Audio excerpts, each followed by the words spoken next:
నమస్తే welcome to our channel. Allu Arjun కేసులో కొత్త ట్విస్ట్‌గా అనుకోవచ్చు. బౌన్సర్‌ని అరెస్ట్ చేశారు. బౌన్సర్‌ని అదుపులోకి తీసుకున్నారు అన్న విషయాలు బయటికొచ్చాయి. At the same time Allu Arjun గారిని ఇవాళ విచారణకు కూడా పిలిచారు. సో, అసలు కేసు ఎటు డైవర్ట్ చేయాలనుకుంటున్నారా? డైవర్ట్ అవుతుందా? లేకపోతే నిజంగానే బౌన్సర్‌ది తప్పు ఉందా? అన్న పూర్తి వివరాలు తెలుసుకుందాం. ప్రస్తుతం మనతో పాటు మన స్టూడియోలో సోషల్ యాక్టివిస్ట్ కృష్ణకుమారి గారు ఉన్నారు. నమస్తే మ్యామ్. నమస్తే. మ్యామ్, సో అల్లు అర్జున్ కేసులో ఇదొక ట్విస్ట్‌గా భావించొచ్చని అంటారా? అంటే బౌన్సర్స్ కానీ లేకపోతే ఇతర థియేటర్ మీద కానీ ఇలా చెప్తూ వచ్చారు. కానీ ఇప్పుడు సో ఇక్కడ బౌన్సర్‌ని అల్లు అర్జున్ ప్లేస్‌లోకి A11గా కానీ లేకపోతే ఇంకా వేరే సెక్షన్ కిందకి కానీ తీసుకోవడం ఏమైనా జరుగుతుందని అంటారా? అలా అని ఏం అనుకోకర్లా. ఓకే. ఎందుకంటే మైత్రి మూవీ మేకర్స్ వాళ్ళని A18గా చేర్చారు. ఓకే. అది కూడా వచ్చింది వార్త. అంటే ఎప్పుడైనా సరే ఈ అవకాశం చట్టంలో వెసులుబాటు ఉంటుంది. ఫస్ట్ ఇన్ఫర్మేషన్ రిపోర్ట్ ఎఫ్ఐఆర్ అంటే ఆ ఫస్ట్ వచ్చిన దాన్ని బట్టి అక్కడ సంఘటనా స్థలంలో ఉన్న దొరికిన సాక్ష్యాలను బట్టి ఆధారాలను బట్టి ఫస్ట్ ఒక ఎఫ్ఐఆర్ వేస్తారు. ఒక్కొక్కసారి ఇంకా అదే ఫైనల్ ఎఫ్ఐఆర్ అవుతుంది. దాన్ని బట్టే ఛార్జ్ షీట్ వేస్తారు. కొన్నిసార్లు ఏమవుతుందంటే ఎఫ్ఐఆర్ మారుతుంటుంది. అంటే కొత్తగా ఎవరినన్నా అసలు ఛార్జ్ షీట్లో కూడా అనుబంధ ఛార్జ్ షీట్లు వేస్తుంటారు. అంటే ఎనెక్సర్ ఛార్జ్ షీట్స్ పడుతూ ఉంటాయి. అంటే ఆ కేసు తీవ్రతను బట్టి అంటే ఇంకా ఇంకా విచారించగా కొత్త నేరస్తులు కూడా ఒక్కొక్కసారి కొత్త అనుమానితులు కొత్త నేరస్తులు దొరుకుతారు, యాడ్ చేస్తూ ఉంటారు. ఇది చట్టంలో మామూలే. అంటే మ్యామ్ ఇప్పుడు మరి ముందు నుంచి కూడా థియేటర్ మీద కానీ అక్కడ బౌన్సర్స్ మీద కానీ లేకపోతే అల్లు అర్జున్ మీద కానీ ఇలా పేర్లు వినిపిస్తూనే ఉన్నప్పటికీ కూడాను బౌన్సర్ల మీద అనలేదు ఇప్పటిదాకా. బౌన్సర్లే అనలేదు. మైత్రి మూవీ ఆనంద్ గారు సిపి ఆనంద్ గారు మాట్లాడినప్పుడు అక్కడ బౌన్సర్స్ కూడా పోలీసులను తోసేసి మరి అవును తీవ్రంగా ప్రవర్తించారు. లేదు, బౌన్సర్ల డ్యూటీనే అది. ఓకే. అంటే చట్టం దృష్టిలో డ్యూటీ కాదు. వాళ్ళని ఎవరైతే అపాయింట్ చేసుకున్నారో వాళ్ళ కోసమే పనిచేస్తారు. ఓకే. దాన్ని చట్టాన్ని ఉల్లంఘించైనా పనిచేస్తారు, చట్టానికి లోబడైనా పనిచేస్తారు. కానీ వాళ్ళకి చట్టం తెలీదు, చట్టము తెలీదు, కామన్ సెన్స్ ఉండదు. వాళ్ళకి తెలిసిందల్లా బుద్ధిబలం ఉండదు, వాళ్ళకి భుజబలమే ఉంటది, ఖండబలం ఉంటది. కాబట్టి వాళ్ళని చూస్తేనే ఆ దగ్గరలోకి వచ్చే వాళ్ళు పక్కకు పారిపోవాలి అనేంత రేంజ్ లో వాళ్ళు ఉంటారు. వాళ్ళని పెట్టుకునేది కూడా అందుకే. అంటే వాళ్ళ ఏకైక లక్ష్యం ఏంటి అంటే వాళ్ళు ఎవరినైతే కాపాడటం కోసం నియమించబడ్డారో వాళ్ళని కాపాడటం మాత్రమే వాళ్ళ లక్ష్యం. కానీ మిగతా వాళ్ళు ఏమైపోయినా వాళ్ళకి పట్టదు. అందుకనే ఇప్పుడు అసలు ఈ బౌన్సర్ వ్యవస్థ ఎలా వచ్చింది, అసలు ఈ బౌన్సర్ వ్యవస్థ ఉండాలా అక్కర్లేదా అనేది కూడా ఇప్పుడు ఒక పెద్ద ఎత్తున చర్చ జరుగుతుంది. అసలు ఈ బౌన్సర్లని ప్రైవేటు వ్యక్తులు నియమించుకోవడం ఎంతవరకు కరెక్ట్, నియమించుకున్నప్పుడు వాళ్ళకి విధి విధానాలు ఏంటి, అంటే వాళ్ళ బ్యాక్గ్రౌండ్ చెకప్స్ ఏంటి, వాళ్ళే అసాంఘిక శక్తులు అనుకోండి, వాళ్ళే నేరస్తులు అనుకోండి, రౌడీ షీటర్స్ అనుకోండి, ఆ మనస్తత్వం వాళ్ళకు ఉన్నట్లే కదా. మరి వాళ్ళు ఈ సభ్య సమాజంతో మంచిగా ఎలా డీల్ చేస్తారు? అందుకని ఏంటంటే అది ఇప్పుడు పెద్ద చర్చకు వచ్చిన విషయం. అందుకే ఇప్పుడు మెయిన్ బౌన్సర్ ని ఇవాళ అరెస్ట్ చేశారు. అతను కూడా నిందితుడి లిస్ట్ లో చేరుస్తున్నారు. అలాగే మైత్రి మూవీ మేకర్స్ వాళ్ళని కూడా A18గా చేర్చారు అని చెప్పి ఇప్పుడు న్యూస్ వచ్చింది. అసలు నన్ను అడిగితే ఈ ఎఫ్ఐఆర్ మన కోణంలో నుంచి చూస్తే ఇంకా చాలా మార్పులు చేర్పులు ఉండాలి. పోలీసుల కోణం నుంచి ఉంది కాబట్టి వాళ్ళు అలా మాట్లాడుతున్నారు. కానీ అసలు ఇక్కడ ప్రభుత్వాందే తప్పు. ఆ ప్రభుత్వం అర్ధరాత్రి షోకి పర్మిషన్ ఇచ్చిన దగ్గర నుంచినే ఈ అవకతవకలన్నీ స్టార్ట్ అయినాయి. రేట్లు పెంచేసుకోండి అని. ఆ రేట్లు గవర్నమెంటే ఇంత రేటు పెంచిందంటే దానికి ఇంకెంత హైప్ ఉందో అని సామాన్య ప్రజలు కూడా 1200 టికెట్ ఏంటి, మేము 3000 పెట్టైనా చూస్తాము, 4000 పెట్టైనా చూస్తాము అని పొలోమంటూ వచ్చేసారు. వచ్చేసి అసలు సామాన్యులు కూడా అతి సామాన్యులు కూడా మరి ఏం ఇప్పుడు ఆయనకి రేవతి భర్తకి 30,000 జీతం అంట. మంత్రి గారు చెప్తాను తెలిసింది మనకు కూడా.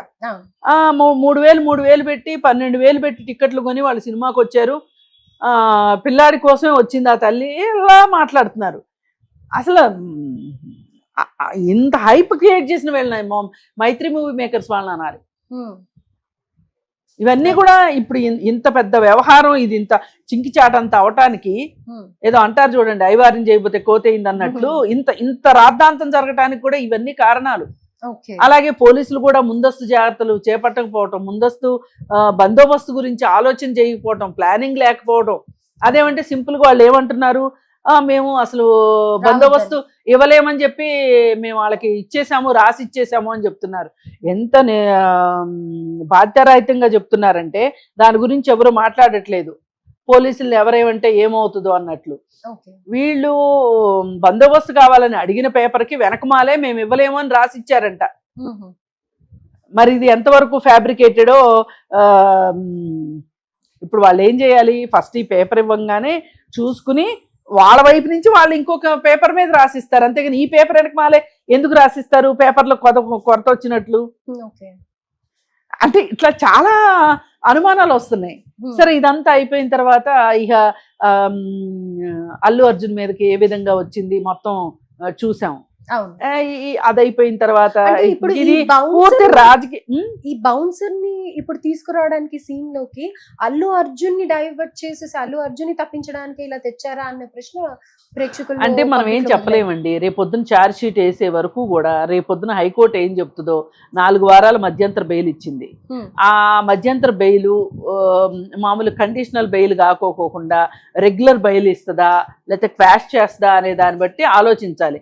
ఇప్పుడు ఇతని మీద ఏ విధమైన సెక్షన్స్ పెడతారు అనే దాన్ని బట్టి కూడా మనం అనుకోవాలి. కానీ ఇప్పటికిప్పుడే ఆ నిర్ధారణకి రావటం కూడా కరెక్ట్ కాదు. ఎందుకంటే ఇప్పుడు వీళ్ళేం క్లీన్ చిట్ ఇచ్చేయలేదు కదా అల్లు అర్జున్కి. క్లీన్ చిట్ ఇచ్చేస్తే మనం ఇతని ప్లేస్ లో అతను పెట్టారు అని అనుకోవచ్చు. అట్లా ప్లేసుల్లో పెట్టడం కాదండి.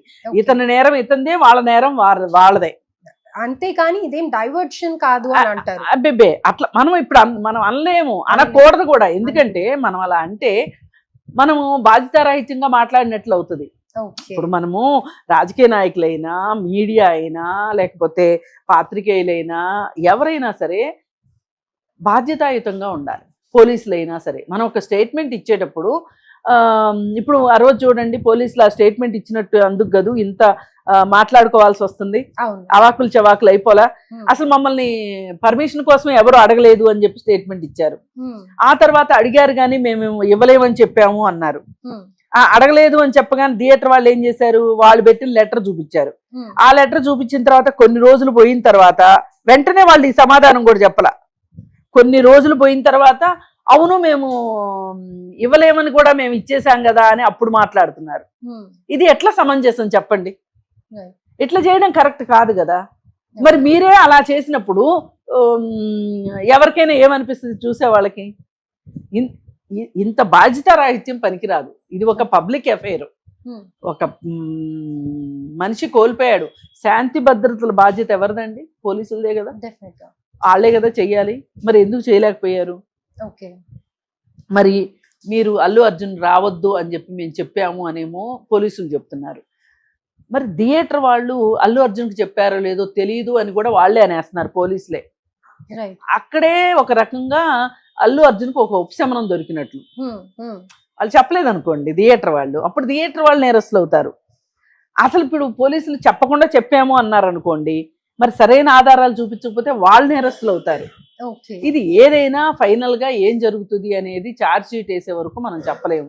సో కోర్టులో ఉంది కాబట్టి అనవసరమైన స్టేట్మెంట్స్ పాస్ చేయకుండా it's part of the case. ఒకరిని కాకపోతే ఇంకొకరిని తీసుకునే ఛాన్సెస్ ఉన్నాయి కాబట్టి అలా తీసుకున్నారే. ఇప్పుడు ఒక్కొక్కసారి అక్కడున్న ప్రైమ్ ఆఫ్ ఎఫెన్సీని బట్టి ఫలానా వాళ్ళే నిందితులు అనిపిస్తుంది.